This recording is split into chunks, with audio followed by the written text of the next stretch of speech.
Late on the evening of April the 5th, 1970, a red Pontiac Grand Prix screeched to a halt outside Jay's coffee shop in Valencia, California. Inside the car was Bobby Augusta Davis and Jack Wright Twinning, two convicted criminals who had stolen a series of workman's tools from an unsupervised construction site in nearby Gorman. After a freeway altercation with another motorist, their route was flagged by the California State Patrol, prompting two officers to initiate a traffic stop on the Pontiac. However, when the officers pulled up beside the car, Twinning and Davis opened fire, killing both men. They went on to murder two more officers who arrived as backup. What began as a routine traffic stop quickly spiraled into a bloodbath, with the killers fleeing the scene. Twinning later shot himself with one of the dead officers' guns, but Davis was captured and taken into custody. This marked the first moment that what would become one of the most notorious prison gangs in history drew public attention. Both men were suspected members of the Aryan Brotherhood. The Aryan Brotherhood, also known as AB or The Brand, was founded within the walls of San Quentin prison in California during the 1960s.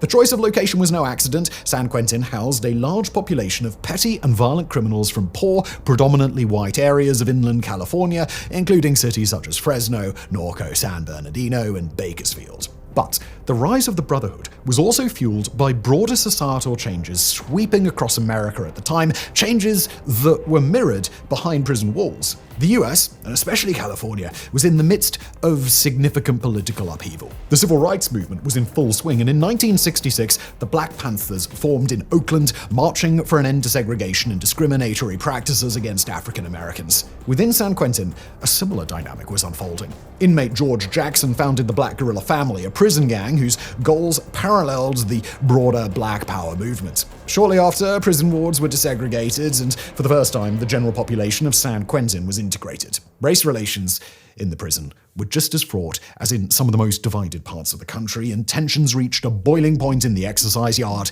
in January 1967. A race riot broke out involving up to 2,000 BGF inmates and more than 1,000 non-black inmates in pitched battle. The violence was only quelled when prison guards intervened. The white inmates, recognizing the numbers and coordination of the BGF, decided to consolidate their own fraternal organization in response. This led to the rise of the Aryan Brotherhood, which had actually been established, also in San Quentin, 2 years earlier as a white supremacist movement. One of its key rules was that membership amounted to a lifelong deal, but more on that in a moment. What emerged from San Quentin would go on to become one of the most well-organized and ruthless gangs in the United States. Unlike rival gangs such as the BGF, the DC Blacks, and the Hispanic Nuestra family, AB membership was small, tight-knit, and utterly merciless. The most powerful members formed a three-person leadership committee known as the Commission, which would order hits and oversee in-house narcotics trafficking. Murders of other inmates or insubordinate AB members were authorized through a green light system, usually requiring a 2/3 majority vote. The relatively smaller pool of white prisoners meant that membership wasn't really optional.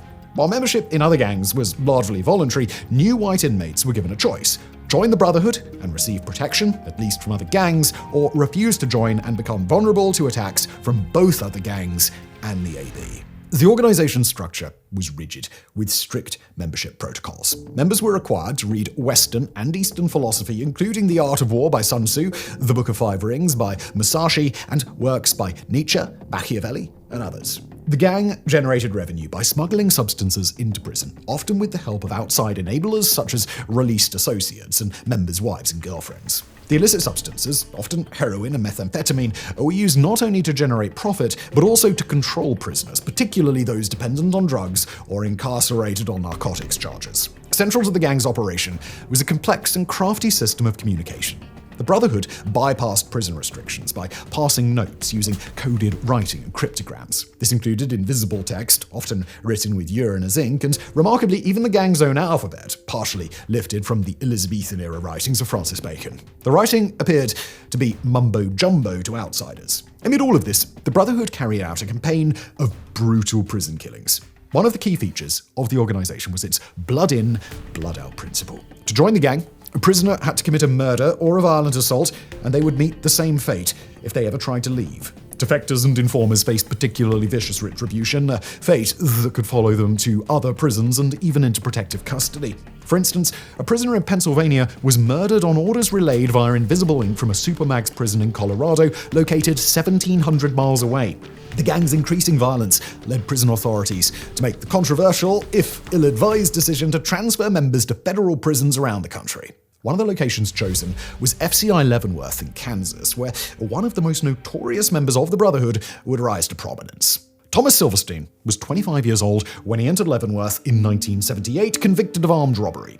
It didn't take long for Silverstein to be introduced into the Aryan Brotherhood. Just a few months later, he stabbed white prisoner Danny Atwell to death after Atwell refused to act as a drug mule for the Brotherhood. Like many others, Silverstein fell into a grim trap of Brotherhood membership. To survive the prison system, especially on anything more than a minor sentence, inmates often had no choice but to rely on the protection of a gang. For the Brotherhood, this often meant carrying out tasks for the gang or one of its allies, such as murdering another inmate. This in turn would extend the inmate's sentence, often for life, leaving them fully under the gang's control and, at the same time, reliant on them for protection. And now, I'll ask, have you seen the Hollywood film Shot Caller? Because if not, spoilers ahead. So in the film, stockbroker Jacob Harlan is sent to a California prison on a short sentence for a fatal DUI conviction. To protect himself, he falls in with a white supremacist gang, earning the ironic nickname of Money. Over time, Harlan rises to the top of the Brotherhood through a series of brutal killings. The film was praised for its gripping, realistic portrayal of the stages of prison gang membership. However, it should also be seen as a fictionalized retelling of Silverstein's life. Silverstein was sent to Leavenworth for a string of armed robberies in which he participated, though the crimes were led by his father and cousin. Originally from California, Silverstein had served 4 years for the same crime at San Quentin and managed to avoid joining the AB at the time. But serving a 15-year sentence at Leavenworth, well, the Brotherhood recruited him quickly.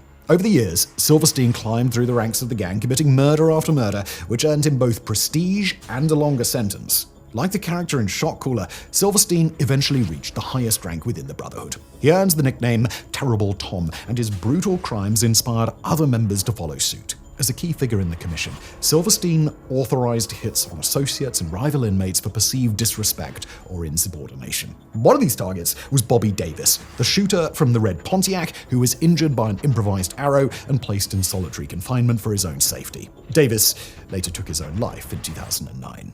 As time passed, the violence within the American prison system escalated to uncharted levels. In some prisons, the Aryan Brotherhood constitutes as little as 1% of the population, but they are responsible for up to 26% of all murders committed. Prison authorities eventually moved away from transferring Brotherhood members to federal prisons, a strategy that had mostly resulted in new chapters elsewhere, and began isolating the most dangerous offenders in strict confinement. One of the notable targets of this practice was Terrible Tom Silverstein. Silverstein was transferred out of Leavenworth after the murder of Danny Atwell and arrived at USP Marion, a maximum security facility in Illinois. Not long after, Silverstein and another Brotherhood member attacked Robert Chappelle, a member of the DC Blacks gang, and strangled him to death in the exercise yard. By this point, Silverstein's notorious reputation had preceded him across the US prison system. Chappelle's death sparked fury among rival gangs, leading to the outbreak of another race war. Around this time, Raymond Cadillac Smith, the national leader of the DC Blacks, was moved into USP Marion and vowed revenge for his associate's death. Smith made several attempts on Silverstein's life, narrowly escaping death each time. However, his luck soon ran out after Silverstein and his accomplice Clayton Fountain, the same man involved in the Chappelle murder, managed to break out of an exercise area and ambush Smith in the prison shower. Raymond Cadillac Smith was stabbed 67 times, and after his death, Silverstein and Fountain dragged his lifeless body into the general population area for other inmates to see. Shortly afterward, Silverstein was placed into solitary confinement. Thomas Silverstein's story took a strange turn. In 1985, his first conviction for murder, the killing of Danny Atwell in Leavenworth, was overturned due to unreliable witness testimony.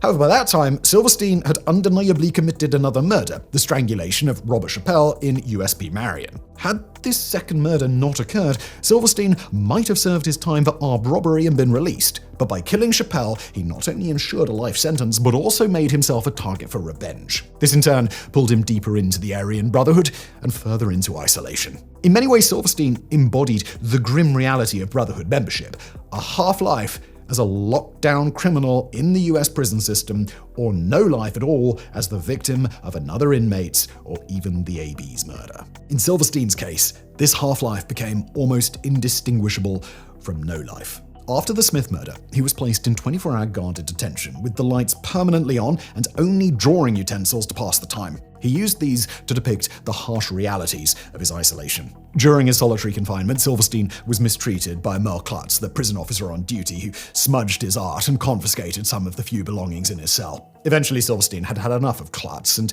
in one of the most infamous murders in US prison history, obtained a prison shank and stabbed Klutz 40 times to death. Klutz's murder led to a lockdown at USP Marion that lasted a full 23 years. Silverstein was transferred again, this time to USP Atlanta, and eventually to the newly built Florence Supermax in Colorado. At each location, he was kept in strict isolation with limited contact, even with the guards assigned to contain him. By the time of his death in 2019, Silverstein had spent 37 years in brightly lit isolation. The only brief break from this came during the 1987 Atlanta prison riot, when Cuban inmates briefly released him from his cell for his protection. For most of his life, Terrible Tom had practically no human contact, and the only evidence of his existence was the haunting portraits of his limited life that circulated on various websites. But Silverstein was not the only, and arguably not even the most sadistic leader of the gang.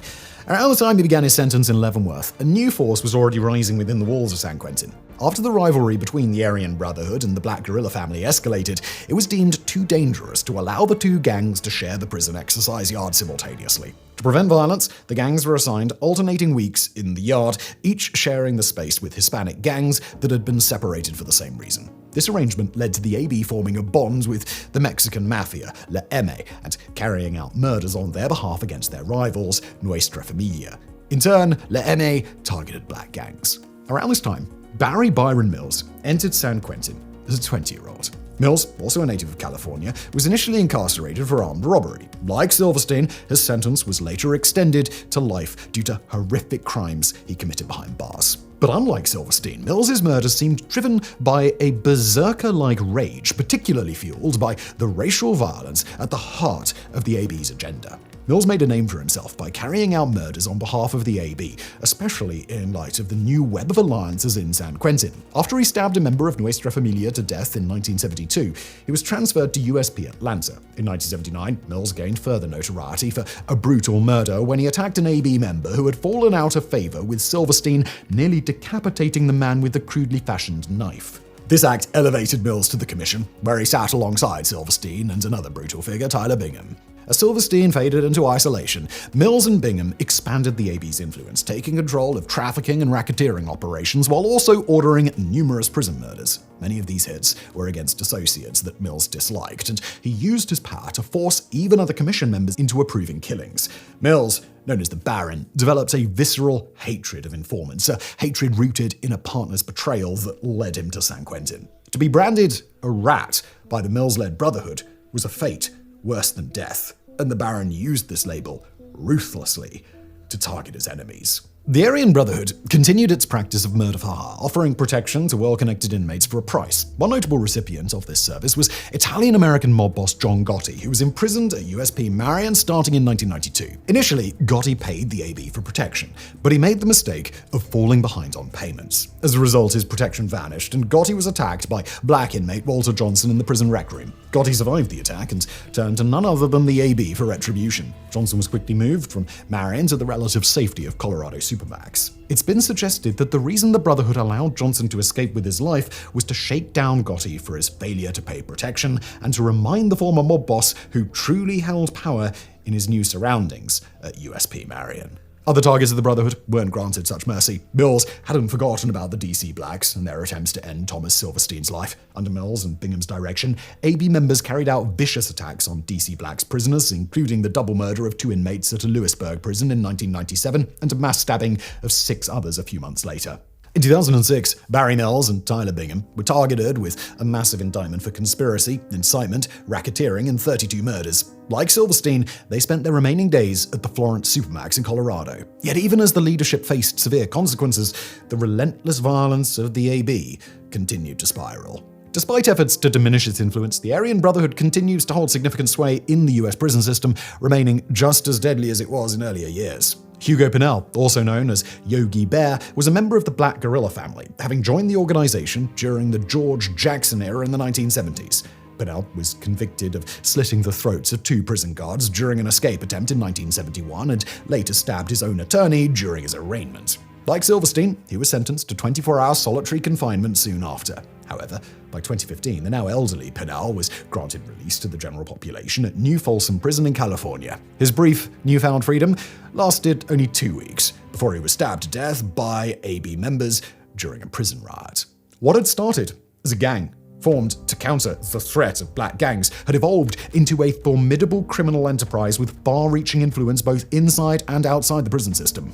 Born in the confines of San Quentin, it has expanded to chapters across the entire country. Once an outfit of a few hundred members, it now boasted thousands of associates and foot soldiers bound by the unyielding blood-in, blood-out principle. Referring to events depicted in Shot Caller, Money's service to the gang doesn't end with his parole and release from prison. Hardened by his experiences during his detention and facing the reality that the gang controls his every move on the outside, threatening his family if he disobeys, Money realizes his time outside will be short-lived. The only way to ensure the safety of his loved ones is to return to prison, where he can take control of the organization from within. This is likely true to reality. Once initiated into the gang, leaving is not easily accomplished. With a vast membership spanning dozens of institutions and a relentless capacity for renewal fostered by the gang's harsh conditions, the decision to join the Aryan Brotherhood often surpasses the terms of one's incarceration. In essence, it is a lifelong commitment. Thank you for watching.